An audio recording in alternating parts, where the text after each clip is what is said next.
يا أيها الذين آمنوا لا تأكلوا الربا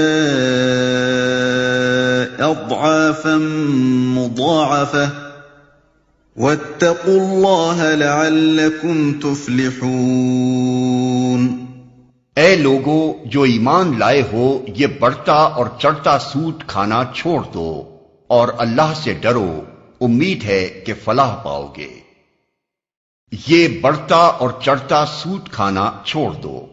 احد کی شکست کا بڑا سبب یہ تھا کہ مسلمان عین کامیابی کے موقع پر مال کی طمع سے مغلوب ہو گئے اور اپنے کام کو تکمیل تک پہنچانے کے بجائے غنیمت لوٹنے میں لگ گئے۔ اس لیے حکیم مطلق نے اس حالت کی اصلاح کے لیے زرپرستی کے سرچشمے پر بند باندھنا ضروری سمجھا اور حکم دیا کہ سود خواری سے باز آؤ، جس میں آدمی رات دن اپنے نفع کے بڑھنے اور چڑھنے کا حساب لگاتا رہتا ہے، اور جس کی وجہ سے آدمی کے اندر روپے کی حرص بے حد بڑھتی چلی جاتی ہے۔ واتقوا النار التي أعدت للكافرين وأطيعوا الله والرسول لعلكم ترحمون۔ اس آگ سے بچو جو کافروں کے لیے مہیا کی گئی ہے، اور اللہ اور رسول کا حکم مان لو، توقع ہے کہ تم پر رحم کیا جائے گا۔ وسارعوا إلى مغفرة من ربكم وجنة عرضها السماوات والأرض أعدت للمتقين الذين ينفقون في السراء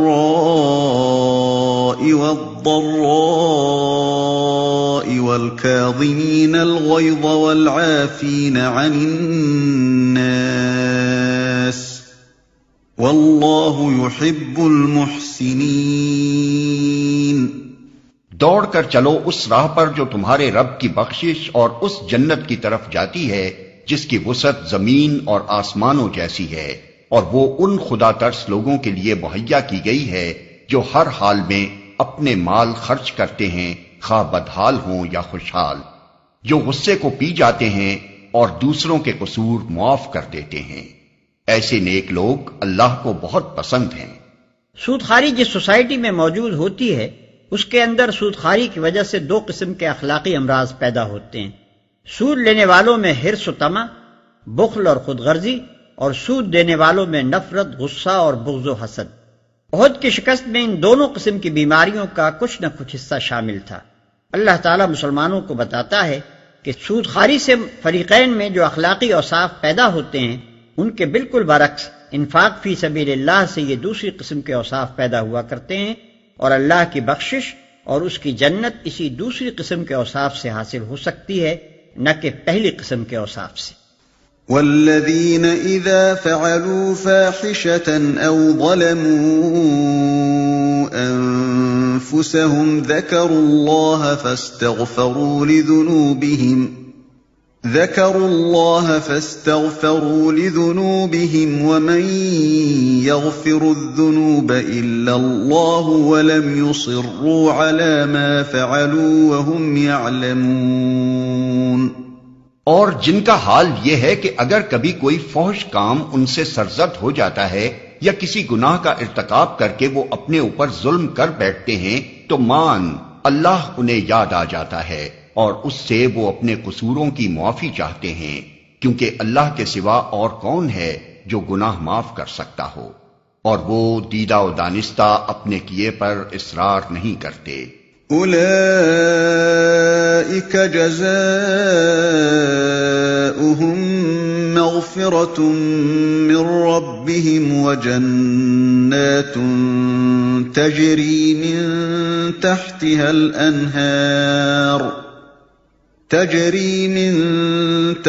الانہار خالدین فیہا ونعم اجر العاملین۔ ایسے لوگوں کی جزا ان کے رب کے پاس یہ ہے کہ وہ ان کو معاف کر دے گا، اور ایسے باغوں میں انہیں داخل کرے گا جن کے نیچے نہریں بہتی ہوں گی، اور وہاں وہ ہمیشہ رہیں گے۔ قد خلت من قبلكم سنن فسيروا في الأرض فانظروا كيف كان عاقبة المكذبين. کیسا اچھا بدلہ ہے نیک عمل کرنے والوں کے لیے. تم سے پہلے بہت سے دور گزر چکے ہیں. زمین میں چل پھر کر دیکھ لو کہ ان لوگوں کا کیا انجام ہوا جنہوں نے اللہ کے احکام و ہدایات کو جھٹلایا. هذا بيان للناس وهدى وموعظة للمتقين. یہ لوگوں کے لیے ایک صاف اور صریح تنبیہ ہے اور جو اللہ سے ڈرتے ہوں ان کے لیے ہدایت اور نصیحت. ولا تهنوا ولا تحزنوا وأنتم الأعلون إن كنتم مؤمنين.